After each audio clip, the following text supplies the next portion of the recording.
Imagine walking into a store to buy a simple gift, only to be told you don't belong because of the color of your skin. In a single, heart-pounding moment, Army veteran Isaiah Turner faces a racist clerk's demand to leave. But what happens next, when three Navy SEALs step in, will leave you speechless. Before we dive into this powerful story of dignity in the face of discrimination, drop a comment below and let me know where you're watching from. If this tale of a black soldier standing his ground resonates with you, smash that like button and subscribe to Narratives of Black Struggles for more stories exposing the raw truths of racial injustice in America. Now, let's step into the scorching heat of a Tennessee afternoon, where Isaiah Turner, fresh from his final deployment, is about to walk into a confrontation that will test his resolve and reveal the unbreakable bonds forged in battle. Here's how it all began.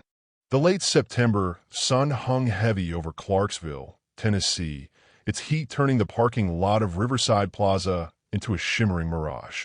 The strip mall was alive with Saturday bustle, families hauling groceries, kids dodging between cars, and the faint twang of a country song drifting from a pickup's open window.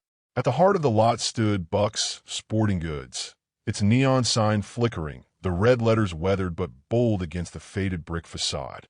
Isaiah Turner pulled his rented Jeep into a space near the store, the engine rumbling before falling silent. At 40, Isaiah carried the lean, disciplined frame of a career soldier, his shoulders broad, his movements precise. His Army fatigues, pressed despite a 12-hour flight from Fort Campbell, marked him as a staff sergeant, though the lines around his eyes spoke of missions that no rank could capture. His dark skin glistened faintly with sweat, and his gaze, sharp and steady, swept the lot with the instinct of a man who'd learned to spot trouble before it found him. He stepped out, boots crunching on loose gravel, and adjusted the small duffel slung over his shoulder.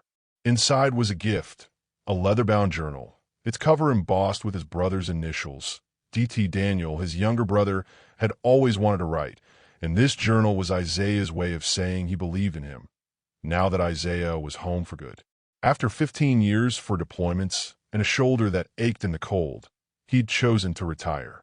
Today's stop at Buck's was to pick up a fountain pen to pair with the journal, a final touch for the gift. The store's glass doors caught the sunlight, and a bell jangled as Isaiah pushed through. The air inside was cool, heavy with the scent of rubber, gun oil, and cedar. Aisles of fishing rods, camping gear, and hunting knives stretched toward the back, where a counter displayed fishing lures under smudged glass. A handful of customers browsed, a retiree in a trucker hat, a young couple comparing backpacks, a teenager scrolling on his phone near the ammo display. Isaiah moved to the stationery section, his boots soft on the worn linoleum. He scanned the pens, his fingers lingering on a sleek black fountain pen, its weight perfect for Daniel's hand. He was testing the grip when a voice sliced through the store's hum. "Hey you need something? Or are you just loitering?" The tone was sharp, accusatory. Isaiah turned to see a clerk behind the counter, a stocky man in his early 50s with a buzz cut and a Buck's polo stretched tight across his gut. His name tag read Roy. His eyes, small and hard, lingered on Isaiah's fatigues, then flicked to his face with a look that wasn't curiosity. "I'm picking out a pen," Isaiah said, his voice calm, measured. "This one." He held up the fountain pen, its barrel glinting under the fluorescence. Roy didn't move. "This ain't a library. You buying that? Or are you just wasting my time?" Isaiah's jaw tightened, but his expression stayed even. He'd heard that tone before, in gas stations, diners, even on base. It wasn't about the pen. It was about him, black, in uniform, standing where someone thought he didn't fit. "I'm buying," he said, stepping toward the counter. "Ring it up." Roy crossed his arms, his voice dropping low, oily. "Gonna need to see some ID first." Isaiah paused, the pen still in his hand.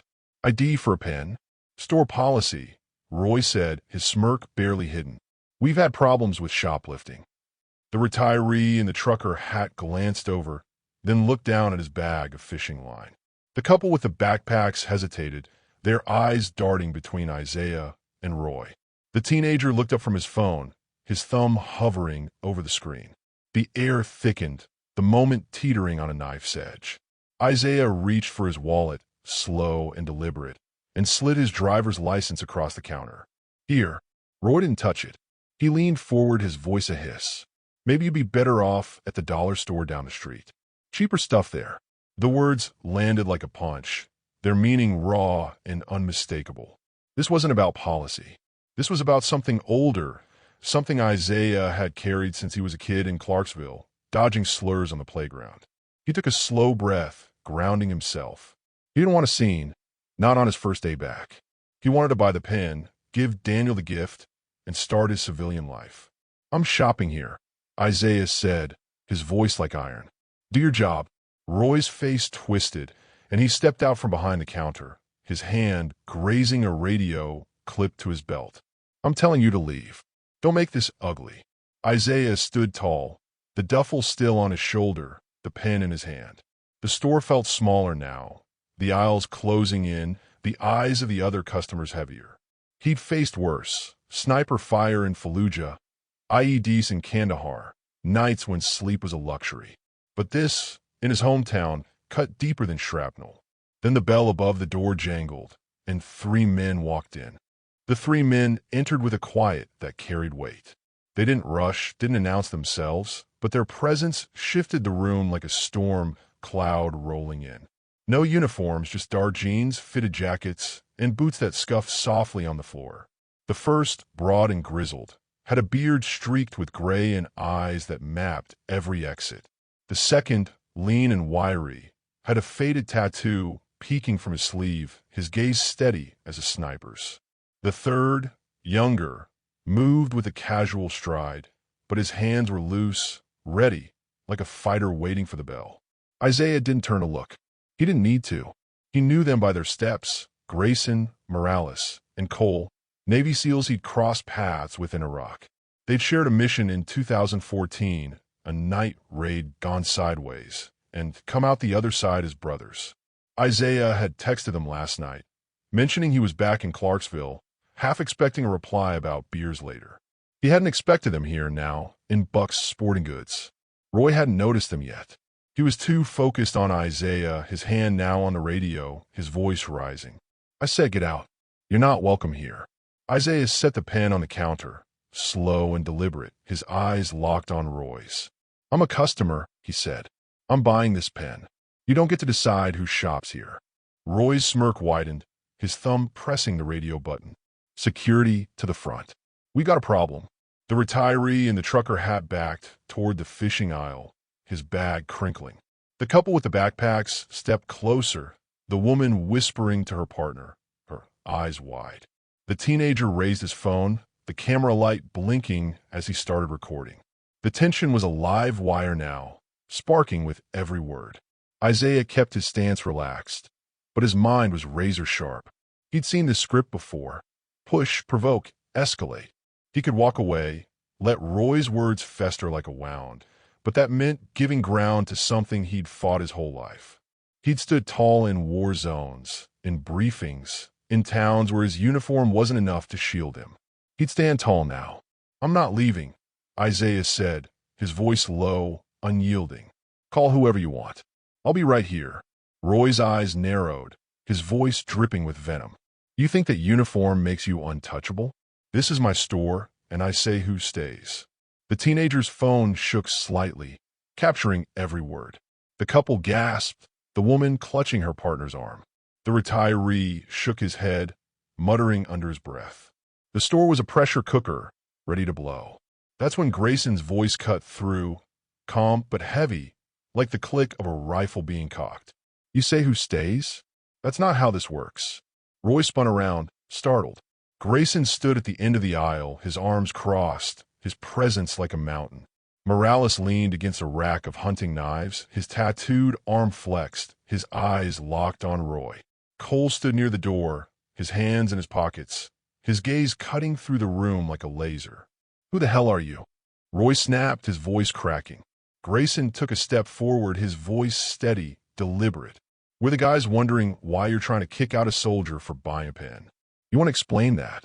Roy blinked, his hand still on the radio, his confidence unraveling. This is none of your business.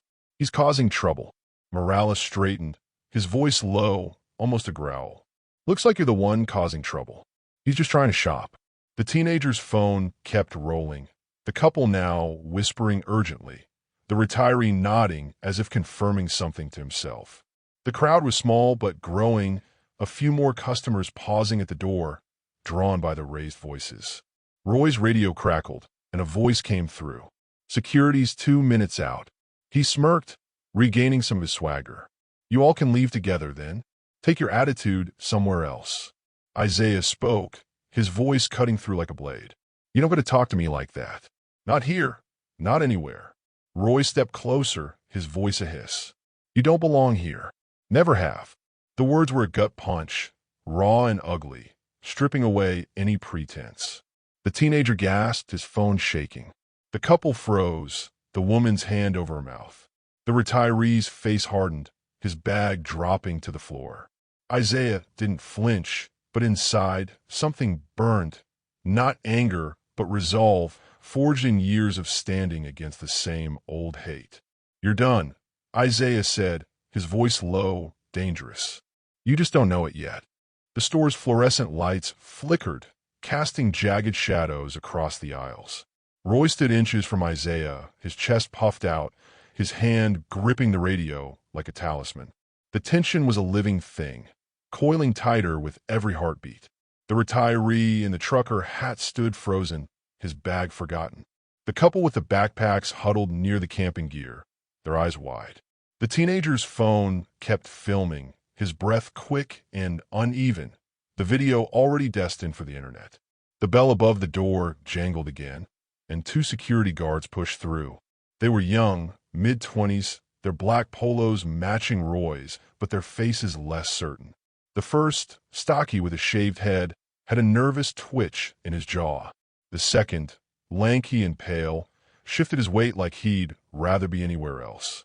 Their badges read Riverside Security. What's the situation? The stocky guard asked, his voice aiming for authority but landing shaky. Roy pointed at Isaiah, his voice sharp. This guy's refusing to leave, causing a disturbance. Isaiah didn't move, his eyes still on Roy, the pen and duffel at his side. I'm trying to buy a pen, he said, his voice steady, cutting through the lie. He's got a problem with me being here. Grayson stepped forward, his presence like a storm front. Your clerk's problem is he doesn't like soldiers. Or maybe it's the color of his skin. Which is it? The guards exchanged a glance, clearly out of their depth. Morales moved to the left, his tattooed arm flexing as he leaned against the counter, his eyes locked on Roy. Cole stayed by the door, his hands loose but his stance ready, blocking any easy exit. The crowd, now a dozen strong as more customers drifted in, watched in silence, the teenager's phone capturing every second. The lanky guard raised a hand, his voice uneven. Sir, if you could just step outside, we can sort this out. No, Isaiah said, his voice like steel. I'm not stepping anywhere. I'm a customer, and I'm staying right here. Roy's smirk returned, his voice dripping with contempt. You heard him. He's non-compliant. Get him out. But Grayson was done with games. He stepped between Isaiah and the guards, his voice low, commanding. You're not touching him. You're not telling him to leave. You're going to back off, or you'll regret it. The stocky guard's hand hovered near his radio, his twitch more pronounced. Sir, we're just doing our job. Your job, Morales said, his voice sharp, is to serve customers, not harass them. You're on the wrong side of this. Cole spoke, his tone calm, but heavy, like a warning shot. You really want to escalate this? Because we're not going anywhere. The store was a vacuum now, the only sounds the hum of the lights and the teenager's shaky breathing. The couple whispered, the woman's voice breaking. That's not right. The retiree nodded, his face grim, his bag still on the floor. The crowd was shifting, not just watching but feeling the injustice, the weight of Roy's words hanging in the air. Isaiah stood tall, his duffel slung over his shoulder, the pen on the counter. He didn't need to speak. His brothers were speaking for him, not with words, but with their presence, their unity, their refusal to let this slide. He thought of Iraq, of a night in Ramadi when their convoy had been ambushed, RPGs tearing through the dark. Grayson had taken shrapnel to the leg. Morales had dragged him to cover, and Isaiah had laid down fire until the dust settled. They'd survived because they moved as one. Today, they moved the same way. The lanky guard stepped back, his voice cracking. Maybe we should call the manager. Do it, Grayson said, his eyes never leaving Roy. And tell him you're about to lose more than a sale. Roy's face was a mask of fury, but he was faltering, his hand shaking on the radio. He muttered something into it, his voice low, urgent. The guards shifted, their authority crumbling under the weight of 3 SEALs who'd faced worse than a strip mall showdown. The teenager's video caught it all, the crowd's murmurs growing louder, a few clapping softly, a ripple of support. Then a new voice broke through, gruff and tired, from the back of the store. What in the hell is going on out here? The voice belonged to a man in his late 60s, his white hair thinning, his Buck's polo loose over a slight paunch. His name tag read Buck, and his face was a mix of exasperation and concern as he pushed through the aisle, a clipboard clutched in one hand. The crowd parted, the teenager still filming, the couple stepping aside, the retiree watching with narrowed eyes. Buck stopped short, taking in the scene. Isaiah, standing tall, the pen on the counter, Roy red-faced and rigid, the 3 SEALs positioned like a wall, and the 2 guards looking like they'd stepped into a lion's den. Roy, what is this? Buck demanded, his voice sharp, weathered by years of running the store. Roy pointed at Isaiah, his voice shrill. This guy's causing a scene. Won't leave when I told him to. Buck's eyes flicked to Isaiah, noting the fatigues, the duffel, the calm intensity. Then he looked at Grayson, Morales, and Cole, their presence undeniable, their faces unyielding. Doesn't look like he's causing anything, Buck said, his voice low, angry. Looks like you're the one making a mess. Roy's mouth opened, then closed, his bravado crumbling. He was being difficult. I asked for ID, and he got an attitude. Isaiah spoke, his voice steady, cutting through the lie like a knife. I showed him my ID. I picked out a pen. He told me I'd be better off at the dollar store. Said I don't belong here. You want to explain what that means? The crowd gasped, the words landing like a thunderclap. The teenager's phone shook, the couple's whispers turning to murmurs of disbelief. The retiree in the trucker hat spoke up, his voice gruff. I heard it too. That's what he said. Buck's face darkened, his jaw tightening. He turned to Roy, his voice a low growl. You said what? Roy stammered, his hands twitching. I meant. You meant exactly what you said. Grayson cut in, his voice like a hammer. And everyone here heard it. You don't get to backtrack now. Morales stepped forward, his tattooed arm flexing, his eyes boring into Roy. You think you can push a man out because of who he is? That uniform means more than your little power trip. You're about to learn that. Cole stayed by the door, his voice calm but heavy. This isn't just about him. It's about every person who walks in here. You want this to be your store's legacy. Buck raised a hand, silencing the room. He looked at Isaiah, his expression softening, almost apologetic. Sir, I'm sorry. This isn't how we do things. What do you need? Isaiah picked up the pen, his movements slow, deliberate. Just this. For my brother. Buck nodded, glaring at Roy. Ring it up. Now. Roy hesitated, his hands trembling as he moved to the register. The crowd watched, the tension easing but not gone. The teenager lowered his phone, his face a mix of awe and relief.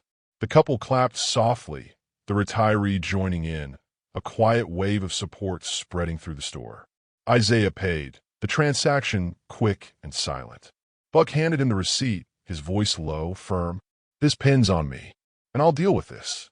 He jerked his head toward Roy, who looked away, his face pale, his smirk gone. Isaiah nodded, slipping the pen into his duffel.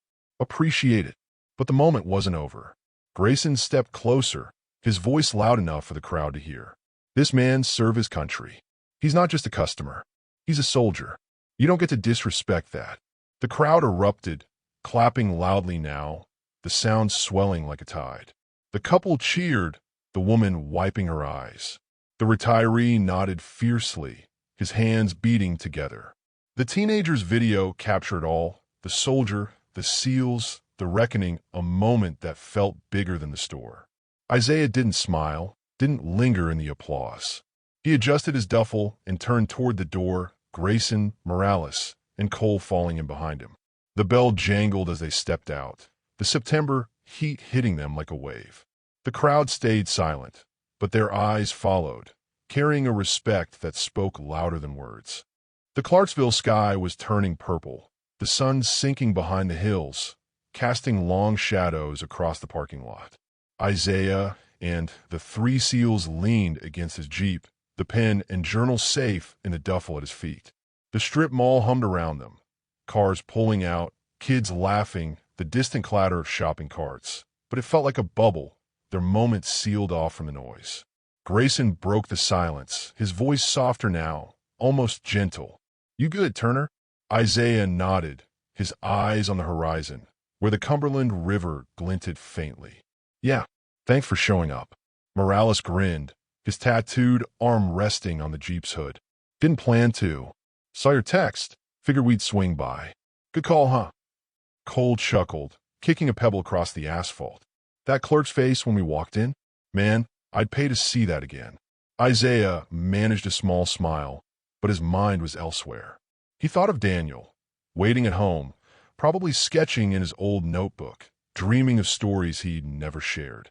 He thought of Iraq, of nights when he and these men had kept each other alive, Grayson bleeding out, Morales dragging him to safety, Isaiah holding the line. He thought of Roy's words, the ones that stung not because they were new, but because they were familiar, echoing through years of sideways glances and whispered slurs. "You didn't have to do that," he said, looking at Grayson. "I could have handled it." Grayson shrugged, his beard catching the last of the light. "Didn't do it because you needed it. Did it because it was right." Morales nodded, his voice serious. "You don't let a brother stand alone. Not in Ramadi, not in Clarksville." Cole looked at Isaiah, his eyes steady, younger but wise. "You know what that uniform means. So do we. That clerk, he doesn't get to take that from you." Isaiah exhaled, the weight in his chest shifting, not gone but lighter. He thought of his brother's stories, of growing up in Clarksville when the world felt divided by lines you couldn't see but always felt. He thought of his years in the Army, the missions, the medals, the moments he'd had to choose between rage and restraint. Today, he'd chosen restraint, and his brothers had chosen him. He reached into the duffel and pulled out the journal, running his thumb over the embossed initials. "This is for Daniel," he said. "He's got a gift, you know. Words. Always has. This pen, this journal, is my way of telling him to keep going." Grayson clapped his shoulder, his grip firm. "He's lucky to have you." They stood there a moment longer, the sky deepening to indigo, the air cooling. A few customers from the store walked by, some nodding, one raising a hand in respect. The teenager's video was probably already online, racking up views on X, sparking debates, maybe shifting something small but real. Isaiah looked at his brothers, his voice low but firm. "Life's going to keep throwing punches. Always does. But you don't have to swing back every time. Sometimes you just stand and the truth fights for you." Morales nodded, his grin returning. "And sometimes you've got us." Cole laughed, and Grayson raised a hand, not a wave, but a gesture of brotherhood, unbreakable and true. Isaiah returned it, the bond between them as solid as the ground beneath their feet. Isaiah climbed into the Jeep, the engine rumbling to life, the pen and journal on the passenger seat. The parking lot was quieter now, the strip mall settling into the evening, the neon sign of Buck's Sporting Goods flickering like a dying star. He pulled out, the store fading in the rear view, but the weight of what had happened stayed with him, heavy but not crushing. He drove toward his brother's house, the Cumberland River glinting to his left, its surface catching the last of the twilight. Daniel lived in a small bungalow on the edge of town, its porch cluttered with potted plants and a rocking chair that creaked in the wind. Isaiah parked in the driveway, the Jeep's headlights cutting through the dusk, and sat for a moment, his hands on the wheel. He thought of his father, a mechanic who'd worked double shifts to keep them fed, who'd taught him to stand tall no matter who looked down. He thought of his mother, her voice soft but fierce, telling him to carry his name with pride. He thought of Iraq, of the men who'd become his family, of the nights when survival was a promise they made to each other. Today, that promise had held. Isaiah grabbed the duffel and stepped out, the air cool against his skin. The porch light flicked on, and Daniel appeared at the door, his frame slighter than Isaiah's, his eyes bright with the kind of hope that hadn't been worn down. "You're late," Daniel teased, leaning against the frame. "Had a stop to make," Isaiah said, climbing the steps. He pulled out the journal and pen, handing them over. "For you." Daniel's eyes widened, his fingers tracing the embossed initials. "Isaiah, this is damn, man. This is perfect." Isaiah smiled, the first real smile of the day. "You've got stories to tell. Figured you needed the right tools." Daniel opened the journal, flipping through the blank pages, his face lit with possibility. "You didn't have to do this." "Yeah, I did," Isaiah said, his voice low, warm. "You're my brother." They sat on the porch, the rocking chair creaking as Daniel talked about his latest story idea, something about a soldier coming home, finding his place. Isaiah listened, his eyes on the stars, his mind half in the store, half here. He thought of Roy, of the crowd, of the SEALs who'd stood with him. He thought of the teenager's video, probably spreading now, maybe making someone think twice. "Something happened today," Isaiah said, his voice quiet, cutting through Daniel's chatter. Daniel paused, his eyes searching. "What kind of something?" Isaiah told him. Not the whole story, not yet, but enough. The clerk, the words, the SEALs, the crowd. Daniel listened, his face shifting from shock to anger to pride. "You didn't let him win," he said, his voice fierce. "You never do." Isaiah leaned back, the porch creaking under him. "Didn't have to fight to win. Sometimes you just stand and the world sees the truth." Daniel nodded, his eyes on the journal. "That's a story worth telling." They sat in silence, the night wrapping around them, the river whispering in the distance. Isaiah thought of his parents, of the men who'd stood with him, of the brother beside him now. He thought of the crowd, clapping not for drama, but for justice, for a soldier who'd earned his place. Some battles are loud, some are quiet. Some you fight with fists, some with silence. But the ones that matter, the ones that echo, are the ones you fight with the people who know your worth, who stand when you stand, who carry the truth when you can't. Isaiah looked at Daniel, his voice soft but certain. "Keep writing, man. The world needs your words." Daniel smiled, the journal open in his lap. "And it needs men like you." Isaiah nodded, the weight of the day settling into something new. Not burden, but purpose.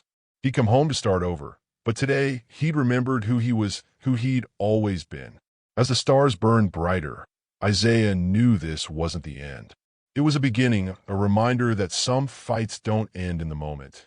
They ripple, they grow, they change the world one stand at a time. If this story moved you, don't forget to subscribe and share it with someone who needs to know what strength really looks like. Because in a world that tries to push you out, standing your ground is the loudest victory of all.